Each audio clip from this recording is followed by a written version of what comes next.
अथ श्री साईं सच्चरित्र अध्याय 46। बाबा की गया यात्रा, बकरों की पूर्व जन्म कथा।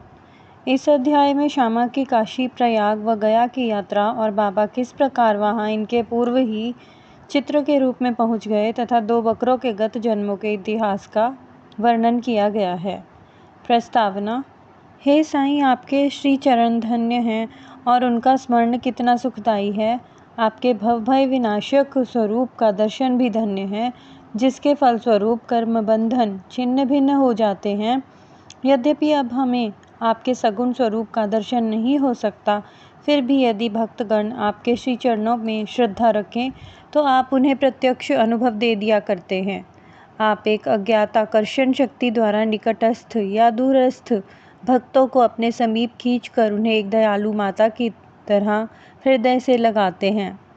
हे साईं, भक्त नहीं जानते कि आपका निवास कहाँ है, परंतु आप इस कुशलता से उन्हें प्रेरित करते हैं, जिसके परिणाम स्वरूप भासित होने लगता है कि आपका अभय हस्त उनके सिर पर है।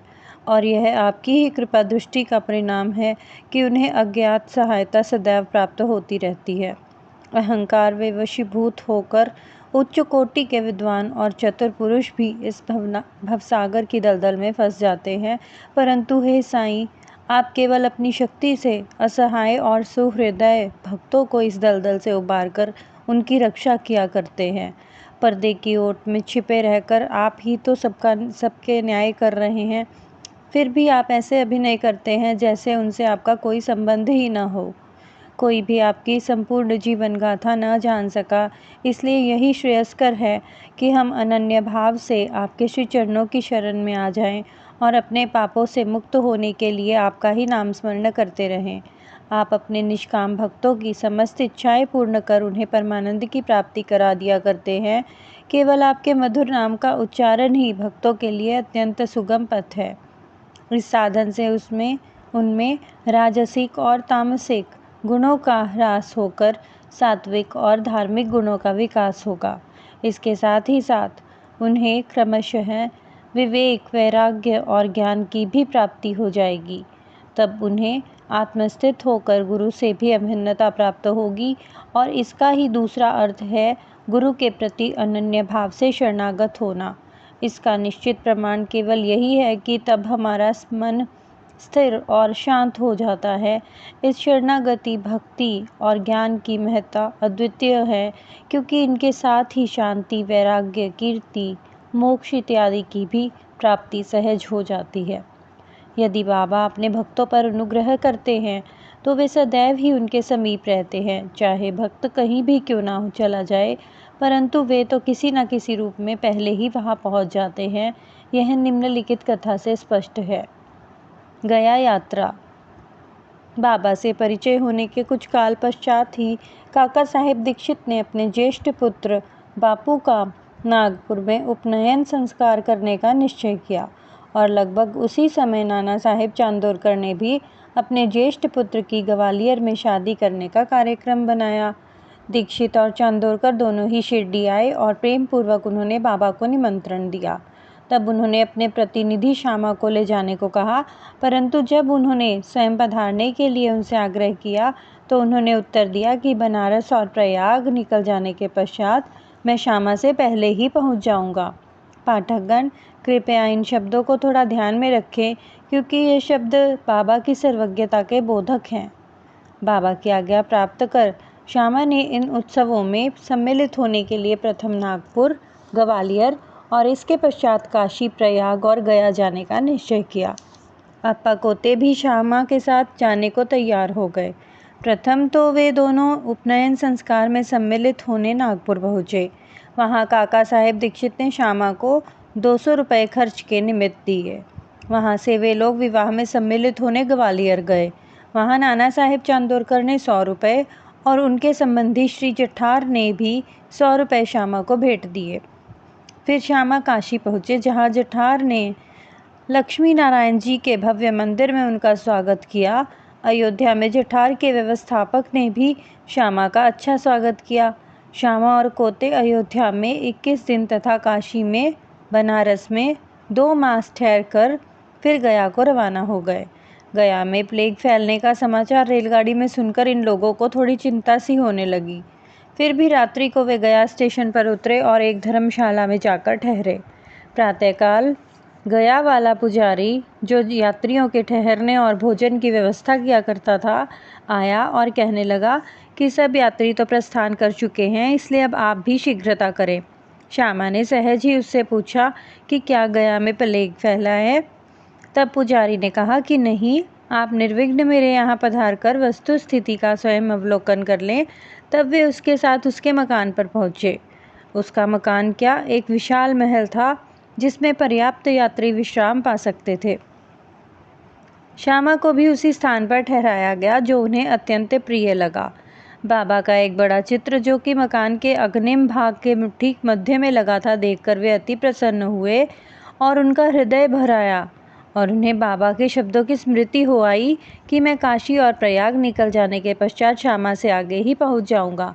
श्यामा की आंखों से अश्रुओं की धारा बहने लगी और उनके शरीर में रोमांच हो आया तथा कंठ रुंध गया और रोते रोते उनकी घिघिया बंध गई। पुजारी ने श्यामा की जो ऐसी स्थिति देखी तो उसने सोचा कि यह व्यक्ति प्लेग की सूचना पर भयभीत होकर रुदन कर रहा है, परंतु श्यामा ने उसकी कल्पना के विपरीत ही प्रश्न किया कि यह बाबा का चित्र तुम्हें कहाँ से मिला? उसने उत्तर दिया कि मेरे 200-300 दलाल मनमाड़ और पुणतांबे क्षेत्र में कार्य करते हैं तथा उस क्षेत्र से गया आने वाले यात्रियों की सुविधाओं का विशेष ध्यान रखा करते हैं। वहाँ शिरडी के साईं महाराज की कीर्ति मुझे सुनाई पड़ी। लगभग 12 वर्ष हुए मैंने स्वयं शिरडी जाकर बाबा के श्री दर्शन का लाभ उठाया था और वहीं श्यामा के घर में लगे हुए उनके चित्र से मैं आकर्षित हुआ था। तभी बाबा की आज्ञा से श्यामा ने जो चित्र मुझे भेंट किया था यह वही चित्र है।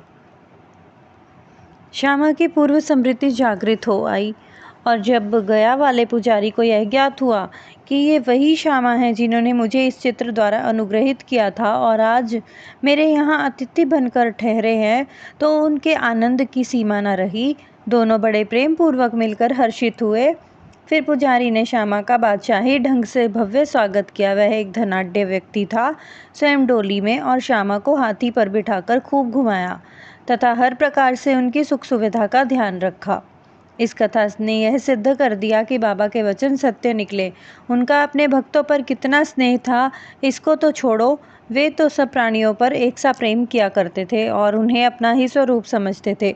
यह निम्नलिखित कथा से भी विदित हो जाएगा। 2 बकरे।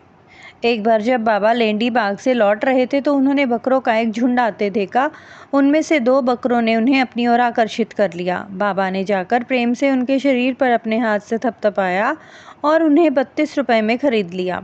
बाबा का यह विचित्र व्यवहार देखकर भक्तों को आश्चर्य हुआ और उन्होंने सोचा कि बाबा तो इस सौदे में ठगे गए हैं, क्योंकि एक बकरे का मूल्य उस समय 3-4 रुपए से अधिक न था और वे 2 बकरे भी अधिक से अधिक 8 रुपए में प्राप्त हो सकते थे। उन्होंने बाबा को कोसना आरंभ कर दिया, परंतु बाबा शांत बैठे रहे। जब श्यामा और तात्या ने बकरे मोल लेने का कारण पूछा तो उन्होंने उत्तर दिया कि मेरे कोई घर या स्त्री तो है नहीं जिसके लिए मुझे पैसे इकट्ठे करके रखने हैं। फिर उन्होंने 4 सेर दाल बाजार से मंगाकर उन्हें खिलाई। जब उन्हें खिला पिला चुके तो उन्होंने पुनः उनके मालिक को बकरे लौटा दिए। तत्पश्चात ही उन्होंने उन बकरों के पूर्व जन्म की कथा इस प्रकार सुनाई। श्यामा और तात्या, तुम सोचते हो कि मैं इस सौदे से ठगा गया हूँ, परंतु ऐसा नहीं है। इनकी कथा सुनो। गत जन्म में ये दोनों मनुष्य थे और सौभाग्य से मेरे निकट संपर्क में थे। मेरे पास बैठते थे। ये दोनों सगे भाई थे और पहले इनमें बहुत परस्पर प्रेम था, परंतु बाद में ये एक दूसरे के कट्टर शत्रु बन गए। बड़ा भाई आलसी था, किंतु छोटा भाई बहुत परिश्रमी था, जिसने पर्याप्त धन उपार्जन कर लिया था, जिससे बड़ा भाई अपने छोटे भाई से ईर्ष्या किया करता था। इसलिए उसने छोटे भाई की हत्या करके उसका धन हड़पने की ठानी और अपना आत्मीय संबंध भूल कर वे एक दूसरे से बुरी तरह झगड़ने लगे। बड़े भाई ने अनेक प्रयत्न किए, परंतु वह छोटे भाई की हत्या में असफल रहा। तब वे एक दूसरे के प्राणघातक शत्रु बन गए। एक दिन बड़े भाई ने छोटे भाई के सिर पर लाठी से प्रहार किया। तब बदले में छोटे भाई ने भी बड़े भाई के सिर पर कुल्हाड़ी चलाई और परिणाम स्वरूप वहीं दोनों की मृत्यु हो गई। फिर अपने कर्मों के अनुसार ये दोनों बकरे की योनि में पैदा हुए हैं। जैसे ही वे मेरे समीप से निकले तो मुझे उनके पूर्व इतिहास का स्मरण हो आया और मुझे दया आ गई। इसलिए मैंने उन्हें कुछ खिलाने पिलाने तथा सुख देने का विचार किया। यही कारण है कि मैंने उनके लिए पैसे खर्च किए जो तुम्हें महंगे प्रतीत होते हैं। तुम लोगों को यह लेन देन अच्छा नहीं लगा, इसलिए मैंने इनके बकरे को गडरिये को वापस कर दिया है।